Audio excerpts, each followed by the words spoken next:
Bloomberg Audio Studios. Podcasts, radio, news. This is the Bloomberg Daybreak Europe podcast. Good morning. It's Friday, the 19th of September. I'm Caroline Hepker in London. Coming up today, Nvidia's Jensen Huang rounds off a big week for American tech in Britain as Keir Starmer's flattery of the US president pays off, with major pitfalls averted and a hint at better trade terms. Donald Trump and China's Xi Jinping get ready for a call to discuss TikTok tariffs and trade curbs. Plus, as US stock indexes close at a simultaneous record high for the first time since 2021, we look at the Hedge America trade that is expected to top $1 trillion. Let's start with a roundup of our top stories. Nvidia plans to invest £2 billion to support the UK's artificial intelligence industry. The chipmaker is giving the money to venture capital firms to invest in the likes of Wave, Revolut and Synthesia. CEO Jensen Huang says Britain is in a Goldilocks moment. This is the third largest AI startups ecosystem in the world, only behind United States and China. So I think that the moment is right. It's just missing the infrastructure. This is the week. This is the week that I declare that UK will be an AI superpower. Jensen Huang speaking there to journalists at a press briefing about the news. Nvidia's investments are part of a slew of AI announcements from US technology companies this week, timed to coincide with President Trump's visit to Britain. While the UK is the biggest European market for startups by volume and by size of deals, Britain has yet to produce a national AI champion like OpenAI in the US or France's Mistral. President Donald Trump and Prime Minister Keir Starmer, though, concluded an historic state visit by hailing the transatlantic relationship with little sign of public disagreement. The two world leaders welcomed £250 billion of bilateral investment deals and a new tech agreement. After the summit, US President Trump told Fox News that the UK had pushed for lower tariffs on its steel exports. They would like to see if they could make a little bit better. Were you open to that? I like them. We're making a lot of money. So they're at 25% right now. You're going to go lower than that for them? They're actually at 50% for steel and aluminum. And I want to see them having a lot of difficulty. Yeah. But talks between the two leaders did not lead to any obvious diplomatic breakthroughs on Ukraine or Gaza. Despite that, one UK official expressed relief to Bloomberg that the UK's Prime Minister Keir Starmer had got through the visit without any further controversy over the UK's former ambassador Peter Mandelson's relationship with Jeffrey Epstein. The Bank of England's decision to rein in its quantitative tightening plan has shattered any illusion that the policy remains on autopilot, this amid recent volatility in the bond market. Yesterday's announcement saw the bank's Monetary Policy Committee reduce the annual runoff of its gilt holdings to £70 billion a year, down from £100 billion. The Governor of the Bank of England, Andrew Bailey, says that he would take into account the impact of gilt sales on interest rates. We take into account all market conditions. So any effect that our sales have on market conditions and therefore on interest rates going out along the sort of the whole maturity spectrum of interest rates, we will take into account when we set bank rates. So there would be an offset there, in other words. If there's a feeling that in some sense quantitative tightening is pushing rates up in the market, then the effect of that, we would take into account when we set bank rates. So there would be an offset there. So that was the Governor of the Bank of England, Andrew Bailey, speaking. He announced the changes to quantitative tightening alongside the bank's decision to hold interest rates at 4%. The bank kept its guidance, warning that future cuts will be, quote, gradual and careful and depend on the extent to which underlying disinflationary pressures continue to ease. Now, Chinese President Xi Jinping and US President Donald Trump will discuss trade, tariffs and the future of TikTok on a phone call at 2 p.m. London time today.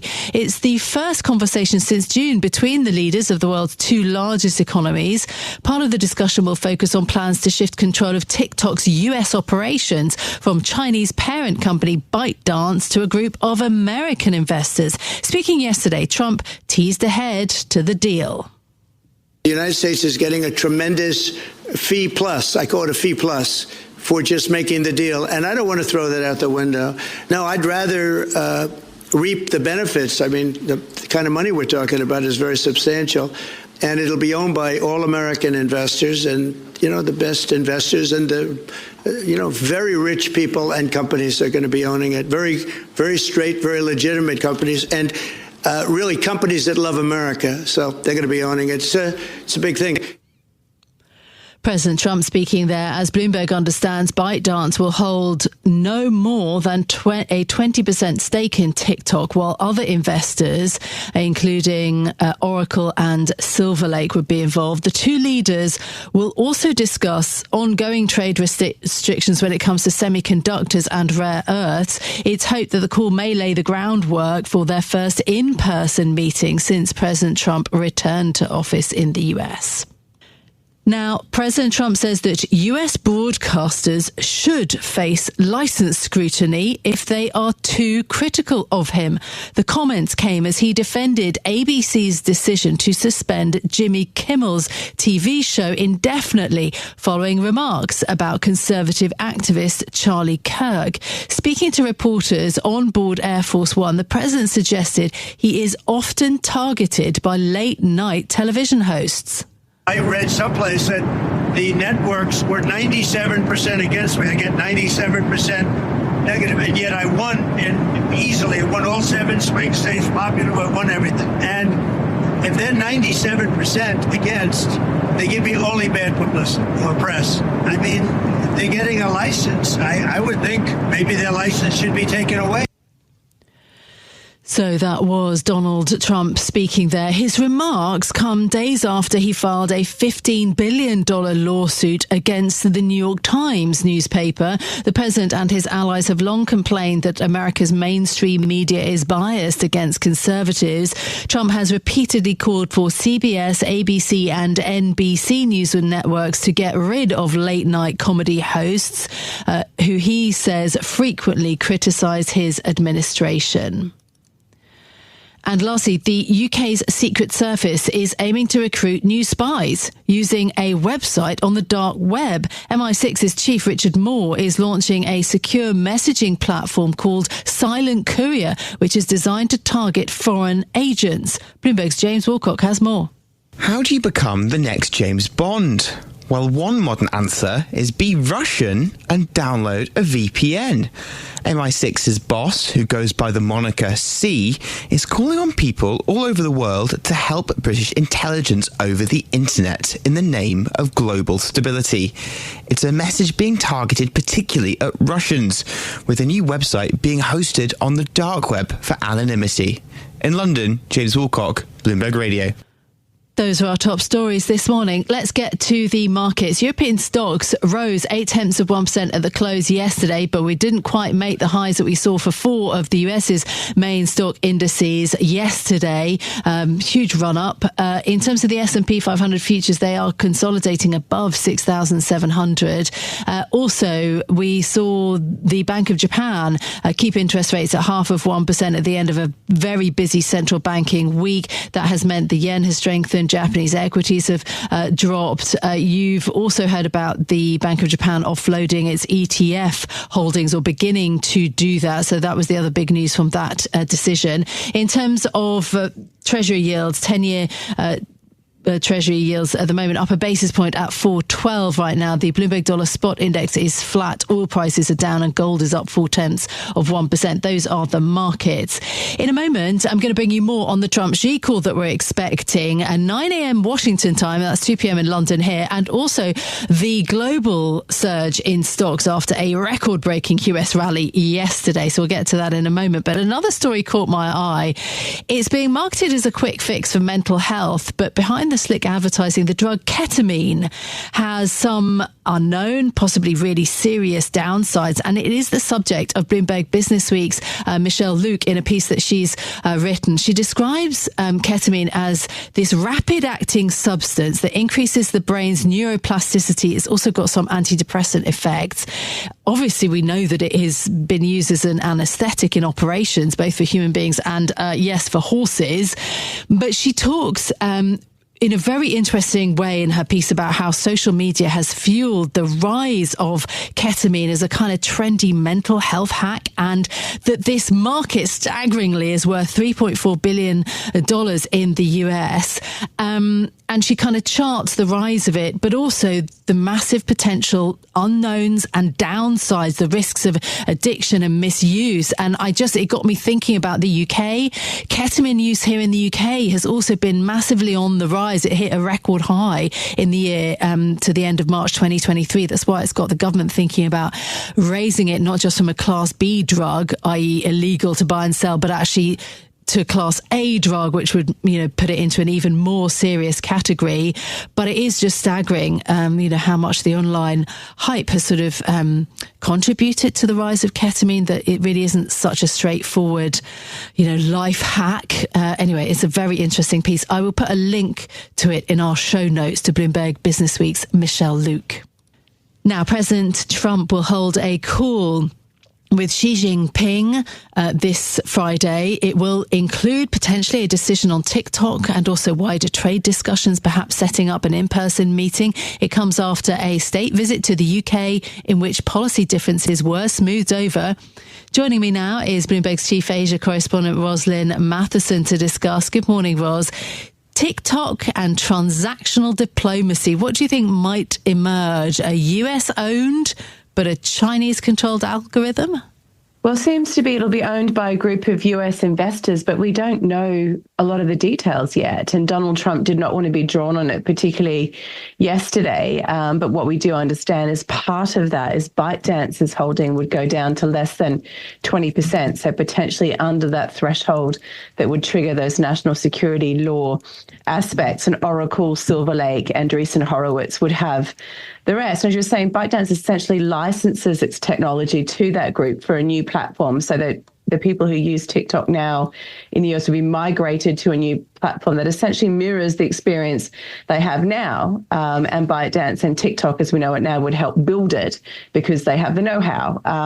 But the US feeling this is an arrangement that protects US users while the Chinese company retains ownership of its technology, which is a key asset in its own right. So those appear to be the parameters for now, at least the understanding going into the call. So of course, the majority ownership shifts to those US shareholders, but ByteDance retains control, particularly of its technology. There are lots of wider trade tensions, of course, between the US and China. Will tariffs or chip controls be eased? Well, Trump's been talking in recent days mostly about extending the current trade truce on its existing terms. It's due to expire in November, so perhaps extending it again, which doesn't sound like movement much on tariffs in the minute, but you never know, obviously, when the two of them are on the call together, and perhaps they might prefer to have a big bang announcement on tariffs if or when they meet in person, because the idea is this call, as you say, paves the way potentially for a meeting in October in Asia. So perhaps this lays the groundwork and they want to come out and make a splash with an announcement on tariffs in the minute. Obviously, there are a lot of issues there still to go through and a lot of potential roadblocks for them. And chips are a particular issue because we have China saying Nvidia violated anti-monopoly laws. They're trying to get Chinese tech companies to stop buying Nvidia products. And no doubt, the CEO of Nvidia, Jensen Huang, who's got a very close relationship with Donald Trump, will be hoping the US president brings it up on the call. But again, you're unlikely to see China change its stance significantly in the minute. In terms of conflicts, do you think the US president will try to press China in terms of its support for Russia's war in Ukraine or even on Taiwan, the South China Sea? Where's the US president on those issues now? Well, he's obviously frustrated with Vladimir Putin, the Russian president. He wants traction on ending the war in Ukraine, but his stance seems to be more that it's on Europe to pressure Russia first on the energy side, and to do so perhaps by penalizing China on Russian energy purchases. So it'll be interesting to see whether or how that comes up, because Trump does want to keep this call as a starting point to that in-person meeting. And Russian energy is a very sensitive topic for Xi Jinping, and something he might bristle at, the idea that he's like, well, this is an issue for China and Russia. This is not an issue for anybody else to get involved in. So it'll be interesting to see how or whether that comes up. And on Taiwan, interestingly, we have this report in the Washington Post that Trump has declined to approve. It's a more than $400 million military aid package for Taiwan. And this includes munitions and autonomous drones rejected by the White House. And interesting to see that happen also potentially so close to this call and a potential meeting, because Taiwan's a very sensitive issue, obviously, in the relationship. Beijing sees Taiwan as a as part of its territory. It is a self-ruled democracy, of course. And perhaps, Donald Trump's just treading a bit carefully there also. So, yeah, it'll be interesting to see how or whether that comes up too.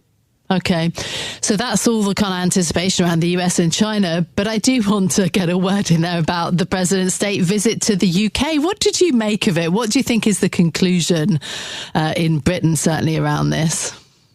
Well, I imagine quite a few sighs of relief this morning. He's gone. There were no major problems in the minute. He got all the pomp and ceremony of the royal family, which he likes. They kind of stepped over the most delicate issues in the minute. Even in their press conference yesterday, things came up on the UK stance on a Palestinian state, on free speech, on migration. Trump said he disagreed with Starmer on a few things, but they were quite polite about it. And the mood seemed pretty friendly.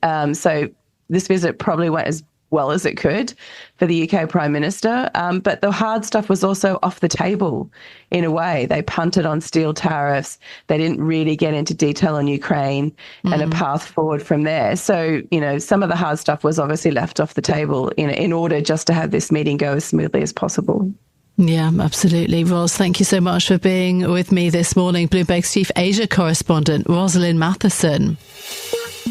Stay with us. More from Bloomberg Daybreak Europe coming up after this.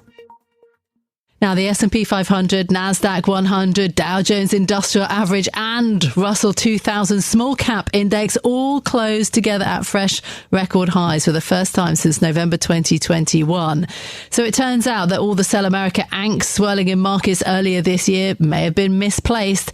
Is the mantra now for global investors more like Hedge America? Well, that's the question I'm going to put to Bloomberg's markets reporter Valerie Teitel. Good morning, Val. Good morning. Just firstly, on the stocks rally and what happened at the end of yesterday's trading. I mean, how rare is this to happen, to have all these indices doing so well? Look, it's pretty rare. It's not happened since 2021, and it's something that's only happened 25 times in this century that we've seen the S&P 500, the tech-heavy NASDAQ, the small-cap Russell 2000, and the blue-chip Dow Jones all hit record-high closing levels at the same time. Now, a lot of it, I think, was maybe a reassessment of the Fed yesterday, the fact that they are cutting to protect growth instead of fighting inflation. In some way, cutting interest rates because they can, not necessarily because they have to, led to quite a risk-on rally yesterday across the equity market. The Russell 2000 was actually the outperformer yesterday. That's the small cap index. It was up some 2.5%, which kind of ties into that narrative of domestically led